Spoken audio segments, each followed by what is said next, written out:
எல்லோருக்கும் வணக்கம். இன்னைக்கு நம்ம பார்க்கக்கூடிய சப்ஜெக்ட் எண்ணங்கள் நேர்மையாக இருக்க வேண்டியதன் அவசியம்.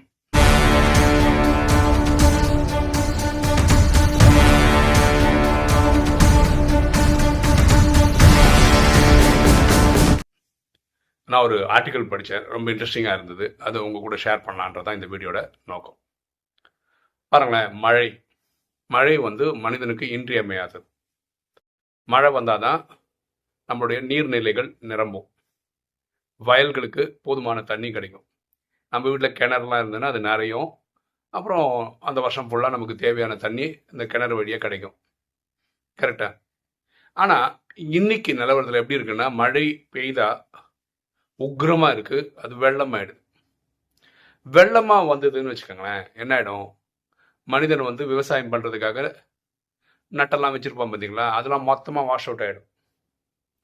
அது மட்டும் இல்லை, இந்த கால்நடைகள் இருக்குல்ல, ஆடு மாடு, இதெல்லாம் வெள்ளமாக வந்ததுன்னா என்ன, ஃப்ளட்ல வந்ததுன்னா அதுக்கு உயிர் பாதிப்பு ஏற்படும். மனிதன் வாழக்கூடிய வீடுகளுக்குள்ள புந்துச்சின்னு வச்சுக்கோங்களேன், வீட்டில் இருக்கிற பொருட்கள் சேதமாயிடும். ஏன், மனித உயிர் வரைக்கும் டேஞ்சர். ஓகே, ஸோ மழையாக இருக்கிற வரைக்கும் ரொம்ப நல்லது. ஆனால் அது வெள்ளம் ஆயிடுச்சுன்னா நிறைய பாதிப்பு இருக்கு. ஸோ இது எப்படி சமாளிக்கிறது அப்படின்னு பார்த்தா, மனிதன் டேம் எல்லாம் கட்டுறான்.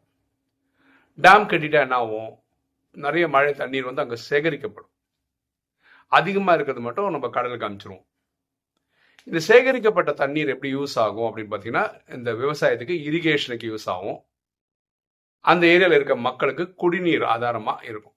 ஸோ மழை காலத்தில் மழையை ஸ்டோர் பண்ணிடுவாங்க. வெயில் காலத்தில் இந்த ஸ்டோர் பண்ண தண்ணி மனிதனோட தேவைக்கும் விவசாயத்துக்கும் விலங்குகளுக்கும் இப்படி யூஸ் ஆகும். சரியா? ஸோ தண்ணீர் வரும்போது இயற்கையாக மழையோடு நின்றுதுன்னா நேச்சுரலாக எல்லாருக்கும் பெனிஃபிட்டாக இருக்கும். அது வெள்ளம் ஆயிடுச்சுன்னா சேதாரம் ஆகிடும். அது தேக்கி வைக்க முடியுமா இருந்தால் நல்ல காலத்துக்கும் அது தேவைப்படுற காலத்துக்கும் அது யூஸ் ஆகும். இது நம்ம எண்ணங்களை வச்சுக்கோங்க, மனசு வைங்க. மனசு தான் எண்ணங்களை உற்பத்தி செய்யக்கூடிய ஃபேக்டரி. அது எண்ணங்களை உற்பத்தி செய்துட்டே இருக்கும்.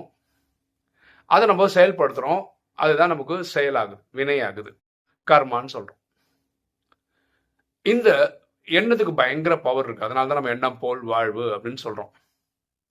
அப்படி இந்த எண்ணங்கள் நம்ம வாழ்க்கையை தீர்மானிக்குது. எண்ணங்கள் சொல்லாகுது, சொல்லு செயலாகுது. இது இயற்கையா நம்ம முன்னாடி பேசும்போது மழையா இருக்கிற வரைக்கும் எல்லாம் ஸ்மூத்தா, அது மாதிரி எண்ணங்கள் நல்லதா இருக்கும் போது நம்ம செய்யக்கூடிய செயல்களும் நல்லா இருக்கு. ஆனா எப்படி இந்த காட்டு வெள்ளம் மாதிரி வருதுன்னு சொல்றோம், அது மாதிரி எண்ணங்கள் கண்ணாமுன்னான்னு ப்ரொடியூஸ் ஆகுதுன்னு வச்சுக்கோங்களேன்.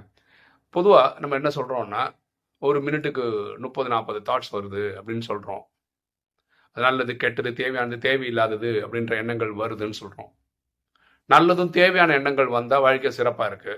கெட்டதும் தேவையில்லாதது வந்ததுன்னா வாழ்க்கை டேஞ்சர் ஆயிடுது. ஸோ இந்த எண்ணங்கள் ரொம்ப அதிகமாக உற்பத்தி ஆகுது. அதுவும் கெட்டது தேவையில்லாதது அதிகமாக உற்பத்தி ஆகும் போது எப்படி இந்த மழை வெள்ளம் வந்தால் வயல்கள் டேமேஜ் ஆகுது, கால்நடைகள் டேமேஜ் ஆகுது, வீட்டுக்குள்ளே வந்தால் வீட்டு உபகரணங்கள் டேமேஜ் ஆகுது, மனித ஆயுசுக்கே பிரச்சனைன்ற மாதிரி இந்த எண்ணங்கள் அதிகமாக, ஆனால் அது நெகட்டிவாக வர ஆரம்பிக்கும் போது அதோட சேதாரம் பெருசு. ஒன்று அந்த நபரை காலி பண்ணும், அந்த நபர் சுற்றி இருக்கிற ஆட்களை மாற்றிடும். ஃபார் எக்ஸாம்பிள் ஒரு டெரரிஸ்ட்னு வச்சுக்கோங்களேன், அவர் தப்பான சிந்தனையில் இதில் இருக்கார். அந்த எண்ணமே அதிகமாகச்சுன்னா நிறைய இடத்துல பாம்பு வைப்பார், மக்களை கொல்லுவார். ஸோ அவர் என்ன பண்ணுறாரு, இந்த சமுதாயத்துக்கே வேஸ்ட் ஆகிடுறாரு, பாதிப்பாயிடுறாரு, பிரச்சனை ஆகிடுறாரு. மழை தான் நல்லதாக இருக்கும், ஆனால் அது வெள்ளமாச்சுன்னா மக்களெல்லாம் புலம்பி தருவாங்க. அந்த டைம் போய் ஒரு மழை பாருங்க என்ன நாசம் பண்ணிச்சு தெரியுமா அப்படின்னு பேச ஆரம்பிச்சிடுற மாதிரி ஒரு மனிதன் நல்ல எண்ணங்களை உற்பத்தி பண்ணாமல் ஒரு டெரரிஸ்ட் மாதிரி ஆகிட்டான்னு வச்சுக்கோங்களேன், அவன் பிரச்சனையை உண்டு ஆகுறான். இந்த மழை வெள்ளத்தை கட்டுப்படுத்துறதுக்கு நம்ம என்ன பண்ணுறோம், ஒரு டேம் கட்டுறோம், வெள்ளத்தை தேக்கி வைக்கிறோம். அது நல்ல காலத்துக்கு தேவைப்படுது. அதே மாதிரி தான் இந்த எண்ணங்களை சேனலைஸ் பண்ணுறதுக்கு தான் நம்ம மெடிடேஷன் அப்படின்னு ஒன்று கற்றுக்கிறோம்.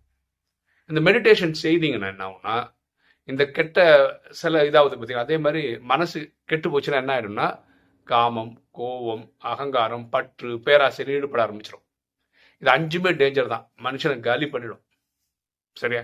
ஆனால் நீங்கள் மெடிடேஷன் பண்ணீங்கன்னா, மெடிடேஷன் பண்ண பண்ண பண்ண ஆத்மாவுக்கு சக்தி வரும். ஆத்மாவில் 3 விஷயம் இருக்குது, மனசு, புத்தி, சன்ஸ்கார்னு இருக்குது. மனசு எண்ணங்களை உற்பத்தி செய்யக்கூடிய ஒரு ஃபேக்ட்ரி. அதுதான் நல்லது கெட்டது தேவையானது தேவையில்லாத சிந்தனைகளை உற்பத்தி பண்ணுது. இந்த இன்டெலெக்ட் அதாவது புத்தி என்ன பண்ணுன்னா வரக்கூடிய எண்ணங்கள் வந்து எதை செய்யலாம் எதை செய்யக்கூடாதுன்னு சொல்கிற ஒரு ஜட்ஜு. சப்போஸ் புத்தி பவர்ஃபுல்லாக இருந்து மனசு கட்டுப்பட்டதுன்னா நல்ல சிந்தனைகளையும் தேவையான சிந்தனைகளையும் உற்பத்தி பண்ணும், அதை அலோவ் பண்ணும். அவர் செயல் செய்வோம், அது பேர் தான் கர்மான்னு சொல்கிறோம். அது வந்து நம்மளுடைய சன்ஸ்காரில் ரெக்கார்ட் ஆகிடும். ஓகேவா? ஒருவேளை புத்தி கம்மியாக இருந்து மனசு பவர்ஃபுல்லாக இருந்துன்னு வச்சுக்கலாம், மனசு கெட்ட தேவையில்லாத சிந்தனை உற்பத்தி பண்ணிச்சுன்னா நமக்கு காமம் கோபம் அகங்காரம் பற்று பேராசை ஈடுபட ஆரம்பிச்சிடும். அது பிரச்சனையாயிடும். ஸோ இந்த மெடிடேஷன் பண்ண பண்ண பண்ண புத்தி பவர்ஃபுல் ஆக ஆக ஆக மனசு கட்டுப்பட ஆரம்பிச்சிடும். அப்புறம் நல்லது தேவையான சிந்தனைகள் நடக்கும். எப்படி இந்த டேம் மழை காலத்தில் ஃபுல்லாக நிறைஞ்சிருந்ததோ அது என்ன பண்ணுது, சாதாரண காலங்களுக்கு வந்து விவசாயத்துக்கு யூஸ் பண்ணுறோம். ஓகேவா? குடிநீருக்கு ஆதாரமாக அதை யூஸ் பண்ணிக்கிறோம்.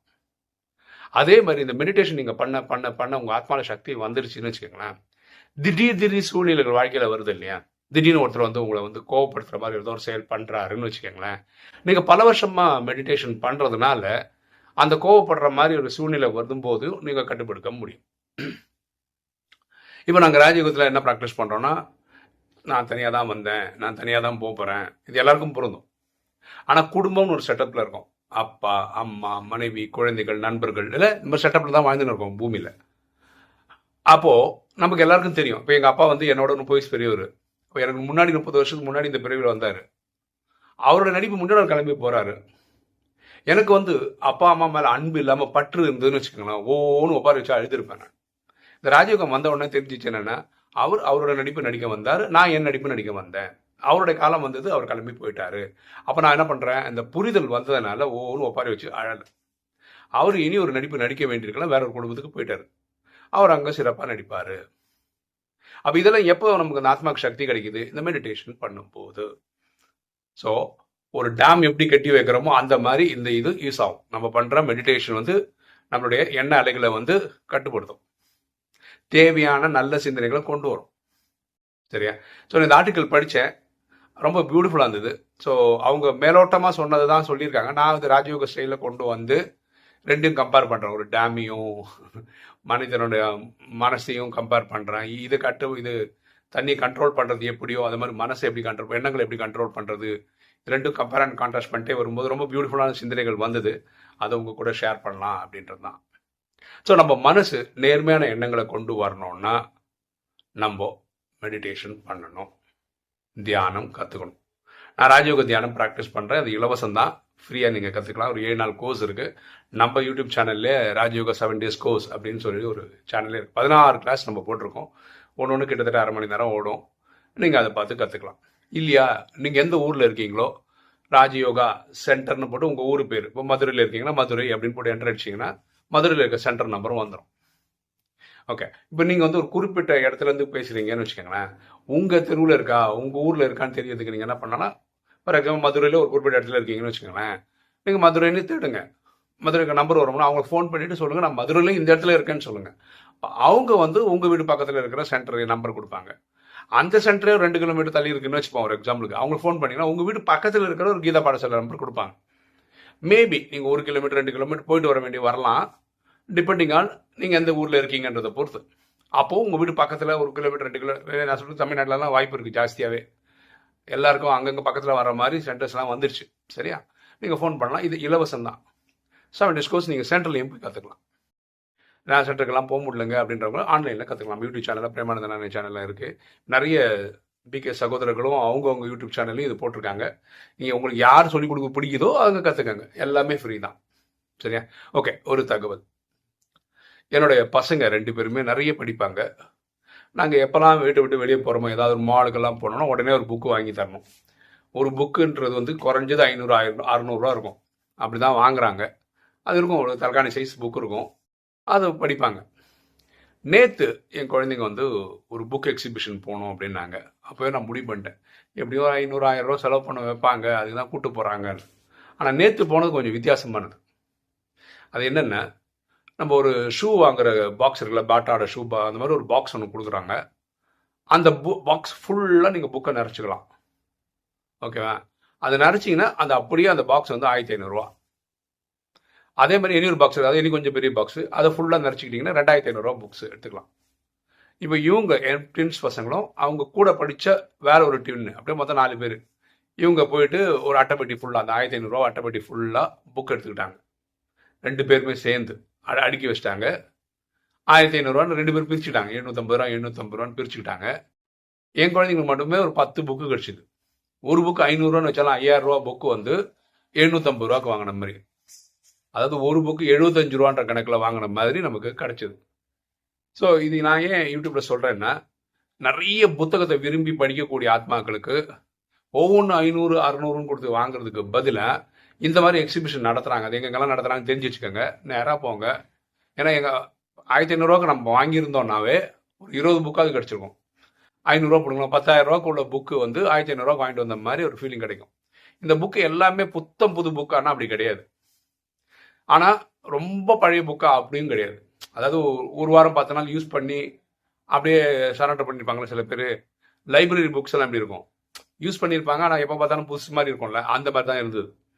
ஸோ இது நல்ல ஒரு ஸ்ட்ராட்டஜி மாதிரி தெரியுது. என்னைக்காவது ஒரு புக்கு ஒரு வருஷத்துக்கு ஒரு வாட்டி இந்த மாதிரி போயிட்டு ஒரு 1500 புக்கு வாங்கிட்டு வரலாம், ஒரு 10-20 புக்கு வாங்கிட்டு வந்துட்டோம்னு வச்சுக்கலாம். அந்த ஒரு வருஷம் ஃபுல்லாக அந்த புக்கு படிப்பாங்க அப்படின்ற லாஜிக்கில் லாபம்னு தான் எனக்கு தோணுது. ஓகே, அடுத்த ஒரு தகவல். நம்ம வந்து இந்த அவ்யக்தவாணியோட MP3 சேவை ஒன்று ஸ்டார்ட் பண்ணியிருக்கோம்ல, அதில் கிட்டத்தட்ட ஒரு 900 ஃபைல்ஸ் பக்கத்தில் எனக்கு எல்லா ஒர்க்கும் முடிச்சு அனுப்பிச்சிருக்காங்க. கரெக்ட் நம்பர் தெரியல, அதனால வெறும் 900+ன்னு சொல்கிறேன். அது வந்து இப்போ நான் அதிகமாக வீட்டிலே இருக்கிறது இல்லை. காலம்புரை எங்கேயா போகிறேன், சாயந்தரம் தான் வரேன். அந்த மாதிரி இப்போ குழந்தைங்களுக்கு எக்ஸாம் முடிச்சு 12th முடிச்சு காலேஜெல்லாம் ட்ரை பண்ணுறோம். அதனால் அடிக்கடி குழந்தைங்களை கூட்டிகிட்டு வெளியே போயிட்டு வர வேண்டியிருக்கு. நேற்று அப்படி தான் அந்த இதுக்கு போயிருந்தோம். இன்றைக்கும் போதான் போகிறோம் வெளியே வேற ஒரு விஷயமா. ஸோ இப்படி இருக்கிறதுனால எனக்கு அது கொஞ்சம் டிலே ஆகுது. ஆனால் நெக்ஸ்ட் வீக்கில் அது கண்டிப்பாக வந்துடும். அது உங்ககிட்ட சொல்லிடலான்றது தான் இன்றைக்கி தகவல். ஓகே, இன்றைக்கி வீடியோ உங்களுக்கு பிடிச்சிருக்கோம் நினைக்கிறேன். பிடிச்ச லைக் பண்ணுங்கள், சப்ஸ்கிரைப் பண்ணுங்கள், ஃப்ரெண்ட்ஸ் சொல்லுங்கள், ஷேர் பண்ணுங்கள், கமெண்ட்ஸ் போடுங்க. தேங்க்யூ.